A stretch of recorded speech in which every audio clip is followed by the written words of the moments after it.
ನಮಗೆ ಕುದೂರ್ಗೆ ಡಿಪೋ ಮತ್ತೆ bus stand ಅನ್ನು ಸ್ಯಾಂಕ್ಷನ್ ಮಾಡಿಕೊಟ್ಟಿದ್ದಾರೆ. ಈಗ ಮಾಗಡಿ ಪಟ್ಟಣಕ್ಕೆ ಬೆಂಗಳೂರಿಂದ BTS ಬಸ್ಗಳನ್ನ ಈಗೇನ್ ರಾಮನಗರ ಮತ್ತೆ ಕನಕಪುರಕ್ಕೆ ಚಾಲನೆಯನ್ನು ಕೊಟ್ಟು ಬಂದಿದ್ದಾರೆ. ನಮಗೂ ಕೂಡ ಸುಮಾರು 15 BMTC ಬಸ್ಗಳು ಮಾಗಡಿ ಮತ್ತೆ ಬೆಂಗಳೂರು ಮಧ್ಯ ಇನ್ನ ಒಂದು ವಾರದಲ್ಲಿ ನಾನು ಅದಕ್ಕೆ ಅವಕಾಶ ಮಾಡಿಕೊಡ್ತೀನಿ ಅಂತಕ್ಕಂಥ ಹೇಳಿದಂತ ನಮ್ಮ ನಿಮ್ಮೆಲ್ಲರ ನೆಚ್ಚಿನ ನಾಯಕರು, ಉಸ್ತುವಾರಿ ಸಚಿವರಾದಂತ ಸನ್ಮಾನ್ಯ ರಾಮಲಿಂಗ ರೆಡ್ಡಿ ಸಾಹೇಬ್ರೆ, ಈ ಒಂದು ಕಾರ್ಯಕ್ರಮ ಇಷ್ಟೊಂದು ಅಚ್ಚುಕಟ್ಟಾಗಿ ನಡಿಬೇಕಾದ್ರೆ, ನಾನು ಮತ್ತು ರಂಗನಾಥ್ ಇಬ್ರು ನೆಮ್ಮದಿಯಾಗಿ ಇರಬೇಕಾದ್ರೆ,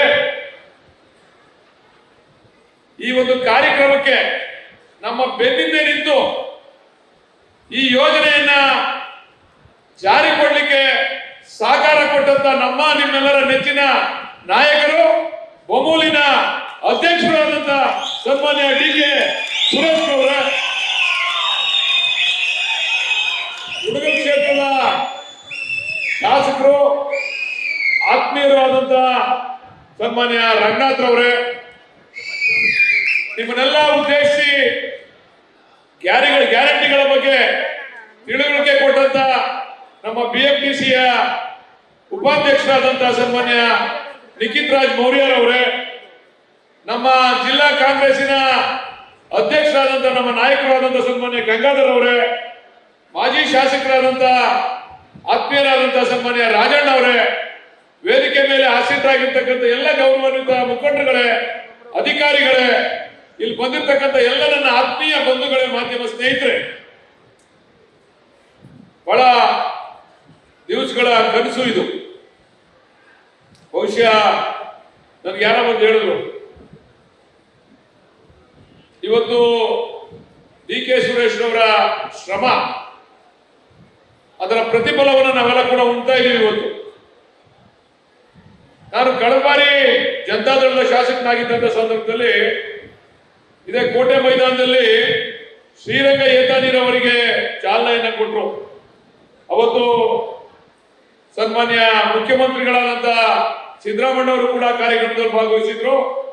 ಅವತ್ತಿನ ಉಸ್ತುವಾರಿ ಸಚಿವರು, ಅವತ್ತಿನ ವಿದ್ಯುತ್ ಶಕ್ತಿ ಮಂತ್ರಿಗಳಾದಂತ ಸನ್ಮಾನ್ಯ DK ಶಿವಕುಮಾರ್ ಸಾಹೇಬರು ಕೂಡ ಕಾರ್ಯಕ್ರಮದಲ್ಲಿ ಇದ್ರು. MB ಪಾಟೀಲ್ರು ಕೂಡ ಇದ್ರು. ಎಲ್ಲದಕ್ಕಿಂತ ಮುಖ್ಯವಾಗಿ ಆ ಕಾರ್ಯಕ್ರಮವನ್ನ ಜಾರಿಗೆ ತಂದಂತ ಒತ್ತಡವನ್ನ ಹಾಕಿ, ತಾನು ಲೋಕಸಭಾ ಸದಸ್ಯ ಆದ್ಮೇಲೆ ನಾನೇನಾದ್ರೂ ಕೂಡ ಈ ಜನಗಳ ಋಣ ತೀರಿಸಬೇಕು ಅಂತ ಹೇಳಿ ಆ ಕಾರ್ಯಕ್ರಮಕ್ಕೆ ಚಾಲನೆ ಕೊಟ್ಟಂತ DK ಸುರೇಶ್ ಅವರು ಕೂಡ ಆ ವೇದಿಕೆ ಮೇಲೆ ಇದ್ರು. ಸನ್ಮಾನ್ಯ ರೇವಣ್ಣ ಅವರು ಕೂಡ ಇದ್ರು. ಅವತ್ತು ಒಂದು ಮಾತನ್ನ ಹೇಳಿದ್ದೆ ನಾನು. ಅವತ್ತು ನಾನು ಬೇರೆ ಪಕ್ಷದಲ್ಲಿ ಇವ್ರ ಜೊತೆ ಇರಲಿಲ್ಲ. ನಾನು ಈಗ ಯೋಚನೆ ಮಾಡ್ತಾ ಇದ್ದೀನಿ, ಇವ್ರ ಜೊತೆ 10 ವರ್ಷ ಮುಂಚೆ ಸೇರಿದ್ರೆ ಸ್ವಲ್ಪ ಮಾಗಡಿ ಚಿತ್ರಣ ಇನ್ನೂ ಬದಲಾವಣೆ ಆಗಿದೆಯೇನೋ ಅಂತ ಹೇಳಿ ಈಗ ಯೋಚನೆ ಮಾಡ್ತಾ ಇದ್ದೀನಿ. ನಮ್ಮ ಆಯ್ಕೆ ಸರಿ ಇರಲಿಲ್ಲ. ಅದು ಸುಮ್ಮನೆ 15 ವರ್ಷ ನಮ್ಮ ರಾಜಕೀಯ ಜೀವನವನ್ನ ವೇಸ್ಟ್ ಮಾಡ್ಕೊಂಡ್ಬಿಟ್ಟು ನಾವು. ಪಾಪ ಅವ್ರು ಹೇಳಿದ್ರಂತೆ, ಏನು ಸತ್ತೆಗಾಲದಿಂದ ಕಡ್ವಾದಿಂದ ವೈದ್ಯಗುಡ್ಡಕ್ಕೆ ನಾನ್ ನೀರು ಕೊಟ್ಟಿದ್ದು ಅಂತ ಹೇಳಿ. ರಂಗನಾಥ ಸ್ವಾಮಿ ಮೇಲೆ ಆಣೆ ಇಟ್ಟು ಹೇಳ್ತೀನಿ, ಏನಾದ್ರೂ ಆ ನೀರು ಬಂದಿದ್ರೆ ಅದಕ್ಕೆ DK ಸುರೇಶ್ ಅವರೇ ಪ್ರಮುಖವಾದಂತ ಋಣಿಗಳಂತಕ್ಕಂಥದನ್ನ ಯಾವ ವೇದಿಕೆ ಮೇಲೆ ಬೇಕಾದ್ರೂ ನಾವು ಚರ್ಚೆಗೆ ಸಿದ್ಧ ಇದ್ದೇವೆ. ತಾನು ಮಾಡದೇ ಇರ್ತಕ್ಕಂಥ ಕೆಲಸನ ತಾವು ಹೇಳ್ಕೋಬಾರ್ದು. ಇದುವೆ DK ಶಿವಕುಮಾರ್ ಅವರು ಅವತ್ತು ನೀರಾವರಿ ಸಚಿವರಾಗಿದ್ರು ಸಮ್ಮಿಶ್ರ ಸರ್ಕಾರದಲ್ಲಿ. ಅವತ್ತು DK ಸುರೇಶ್ ಅವರು ಪಟ್ಟಂತ ಪರಿಶ್ರಮ ಇವತ್ತು ನಮ್ಗೆ ಏನಾದ್ರೂ ಕೂಡ ಇಲ್ಲಿಗೆ ನೀರು ಬರ್ತಾ ಇದೆ, ವೈಜಿಗುಡ್ಡಕ್ಕೆ ನೀರು ಬರ್ತಾ ಇದೆ, ಮಂಚಿನ ಬೆಲೆಗೆ ನೀರು ಬರ್ತಾ ಇದೆ. ಅದರಿಂದ ಬಹು ಗ್ರಾಮಗಳ ಕುಡಿಯುವ ನೀರು ಯೋಜನೆಗೆ ಚಾಲನೆ ಸಿಕ್ಕಿದೆ ಅಂತ ಹೇಳಿದ್ರೆ ಸದಾ ನಮ್ಮಿಂದ ನಿಂತು ಕ್ಷೇತ್ರದ ಅಭಿವೃದ್ಧಿಗೆ ಆಶೀರ್ವಾದ ಮಾಡ್ತಾ ಇರ್ತಕ್ಕಂಥ DK ಸುರೇಶ್ ಅವ್ರನ್ನ ಈ ಕ್ಷೇತ್ರ ಯಾವತ್ತೂ ಕೂಡ ಮರಿಬಾರದು ಅಂತಕ್ಕಂಥದನ್ನ ನಾನು ಈ ಸಂದರ್ಭದಲ್ಲಿ ಹೇಳಿಕೆ ಇಚ್ಛೆ ಪಡ್ತೇನೆ. ಇವತ್ತು ಇದೊಂದೇ ಅಲ್ಲ, ಅದು ಶ್ರೀರಂಗ ಒಂದ್ ಕಡೆ ಪಾಪ ಎಲ್ಲರೂ ಆಡ್ಕೊಂತಿದ್ರು ನೀರು ಬರ್ತದ ಅಂತ ಹೇಳಿ. ಪಾಪ ರಂಗನಾಥ್ ಅವರು ಮೊದಲನೇ ನೀರು ಕುಡ್ಕೊಂಡ್ಬಿಟ್ರು, ಆಗ ಉದ್ಘಾಟನೆ ಮಾಡ್ಬಿಟ್ರು. ನಾನು ಹೇಳಿದೆ, ಇಲ್ಲ ಮುಂದಿನ ಮಳೆಗಾಲಕ್ಕೆ ನಾವು ಕುಡ್ಕೊಳ್ಳೋಣ, ಈಗ ರಂಗನಾಥ್ ಅವರೇ ಮಾಡಿ ಪೂಜೆ ಅಂತ ಹೇಳಿ ಕೊಟ್ಟಿದ್ದೀವಿ. ಈಗ ಅದಲ್ಲದೆ ಎಕ್ಸ್ಪ್ರೆಸ್ ಕೆನಾಲ್ ಅದ್ರ ರೂವಾರಿನೂ ಕೂಡ ಸನ್ಮಾನ್ಯ DK ಶಿವಕುಮಾರ್ ಅವರು, DK ಸುರೇಶ್ ಅವರು ಅಂತಕ್ಕಂಥದ್ದನ್ನು ನಾನು ಹೇಳಲಿಕ್ಕೆ ಬಹಳ ಹೆಮ್ಮೆಯಿಂದ ಹೇಳಲಿಕ್ಕೆ ಇಚ್ಛೆ ಪಡ್ತೇನೆ. ಆದ್ರೂ ಕೂಡ ಅನೇಕ ಜನ ತುಮಕೂರಿನಲ್ಲಿರ್ತಕ್ಕಂಥ ಶಾಸಕರುಗಳು ಅದನ್ನ ತರಲಿಕ್ಕೆ ವಿರೋಧ ಮಾಡ್ತಾ ಇದ್ದಾರೆ.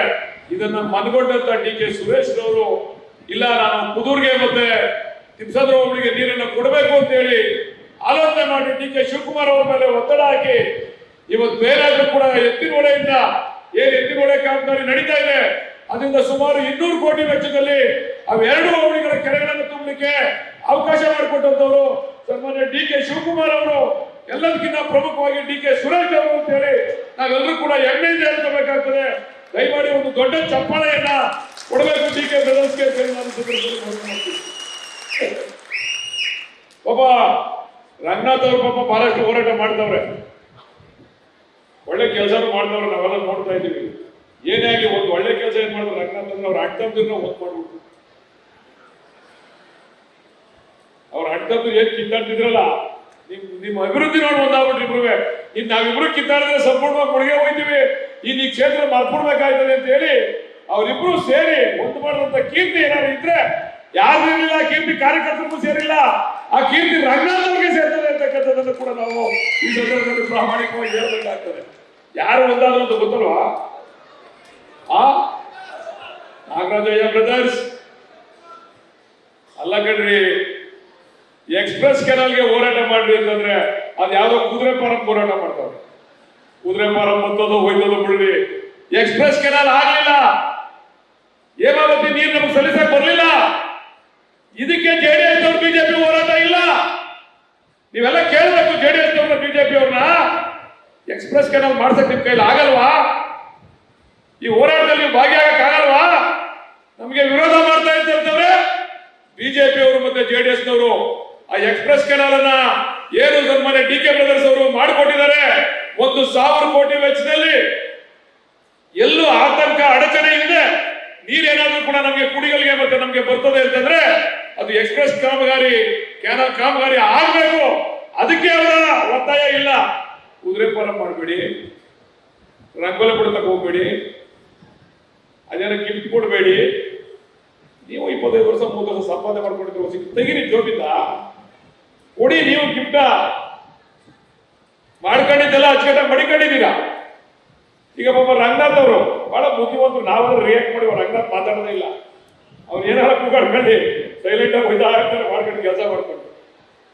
ಅದರಿಂದ ಬಂಧುಗಳೇ, ದಯಮಾಡಿ ನಾನು ಹೇಳ್ತಕ್ಕಂಥದ್ದು ಇಷ್ಟನೇ, ಈ ಒಂದು ಯೋಜನೆಯನ್ನ ಏನು ನಮ್ಮ ಡಿ ಕೆ ಬ್ರದರ್ಸ್ ಅವರ ಆಶೀರ್ವಾದದಿಂದ ಮಂಜೂರಾತಿ ಆಗಿದೆ. ಇದು ಒಂದೇ ಅಲ್ಲ, ಬಹಳಷ್ಟು ಯೋಜನೆಗಳಿಗೆ ನಮಗೆ ಮಂಜೂರಾತಿಯನ್ನು ಕೊಟ್ಟಿದ್ದಾರೆ. ಕೆಂಪೇಗೌಡ ಕೋಟೆ ಕಟ್ಟಲಿಕ್ಕೆ ನಮ್ಗೆ ಅವಕಾಶವನ್ನು ಮಾಡಿಕೊಟ್ಟಿದ್ದಾರೆ. ಇವತ್ತೇನಾದ್ರೂ ಚಕ್ರಬಾವಿನಲ್ಲಿ ಈ ಗ್ರಾಮದಲ್ಲಿ 2 ಕೋಟಿ ವೆಚ್ಚದಲ್ಲಿ ಕಾಮಗಾರಿ ನಡೀತಾ ಇದೆ ಅಂತಂದ್ರೆ ಅದಕ್ಕೆ ಡಿ ಕೆ ಬ್ರದರ್ಸ್ ಅವರ ಆಶೀರ್ವಾದ ಅಂತಕ್ಕಂಥದ್ದನ್ನು ಹೇಳಿಕೆ ಇಚ್ಛೆ ಪಡ್ತೇನೆ. ಇದು ಒಂದೇ ಅಲ್ಲ, ಮೊನ್ನೆ ಎಲ್ಲಾ ಪಂಚಾಯತಿಲೆಲ್ಲ ಟೂರ್ ಮಾಡಿದೆ ನಾನು, ಎಲ್ಲಾ ಗ್ರಾಮಗಳಲ್ಲೂ ಕೂಡ ಕಾಮಗಾರಿಗಳನ್ನ ಮಾಡ್ತಾ ಇದ್ರು. ಎದುರುಗಡೆ ಹಾಸ್ಪಿಟ್ಲ್ ನೋಡ್ತಾ ಇದ್ರೆ ನೀವು, ಚಕ್ರಬಾವಿನಲ್ಲಿ 4 ಕೋಟಿ ವೆಚ್ಚದಲ್ಲಿ ಒಂದು ಹೊಸ ಆಸ್ಪತ್ರೆ ಕಟ್ಟಡವನ್ನು ಕೂಡ ಕಟ್ತಾ ಇದ್ದೇವೆ ನಾವು. ಒಂದಲ್ಲ ಎರಡಲ್ಲ, ಅನೇಕ ಅಭಿವೃದ್ಧಿ ಕಾಮಗಾರಿಗಳು,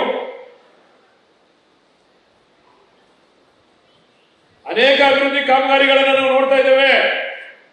ಪಾಪ ಅವ್ರು ಮಾತಾಡ್ತಾರೆ, ಭಾಷಣ ಮಾಡ್ತಾರೆ, ನಾವು ಮಾಡೋದು ನಮ್ಮ ಕಾಲದಲ್ಲಿ ಆಯ್ತು ಅಂತ ಹೇಳಿ.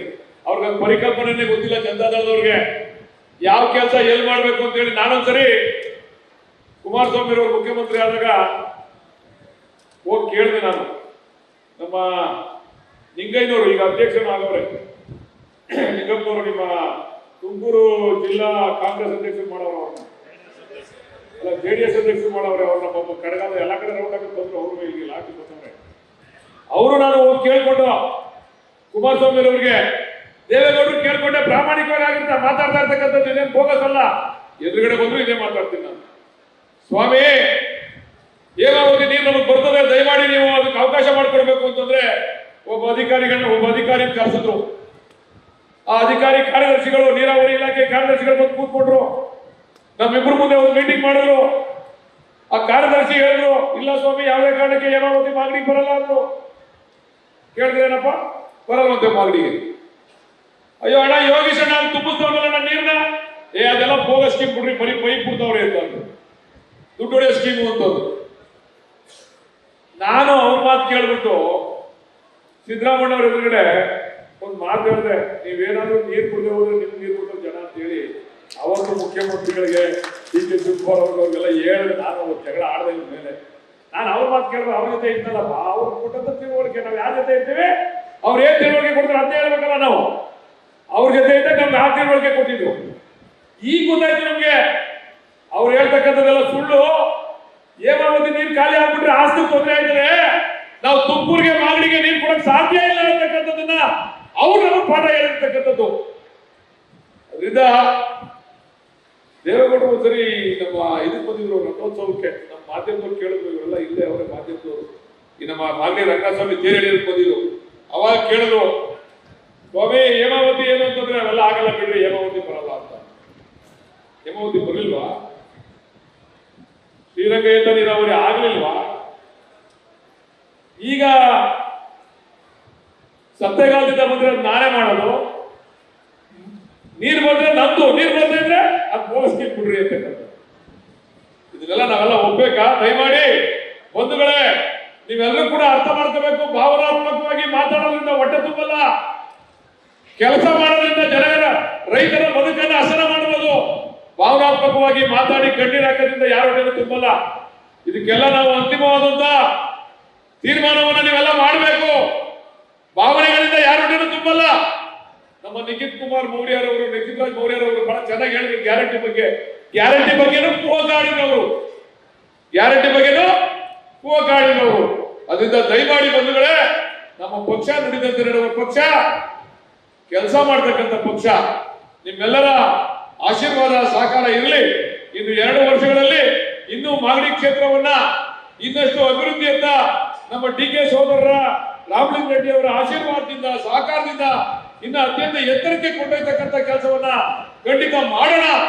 ಇವತ್ತು ನಾವು 40 ಕೋಟಿ ವೆಚ್ಚದಲ್ಲಿ ಇವತ್ತು ಹಾಸ್ಪಿಟಲ್ ಅನ್ನು ಕಟ್ತಾ ಇದ್ದೀವಿ ಮಾಗಡಿ ಪಟ್ಟಣದಲ್ಲಿ. 40 ಕೋಟಿ ವೆಚ್ಚದಲ್ಲಿ. ಪಾಪ ಅದಕ್ಕೂ ಅದು ಯಾವುದೋ ಒಂದು ಕೆಂಪೇಗೌಡ ಸ್ಟ್ಯಾಚ್ಯೂ ಕೂಡ ಅದಕ್ಕೂ ತೊಂದರೆ ಕೊಡ್ತಾವೆ. ನಾವ್ ಏನಾರ ಮಾಡಕ್ ಹೋದ್ರೆ ತೊಂದ್ರೆ, ಅವಾಗ್ಲೂ ತೊಂದ್ರೆ, ಇವಾಗ್ಲೂ ತೊಂದ್ರೆ.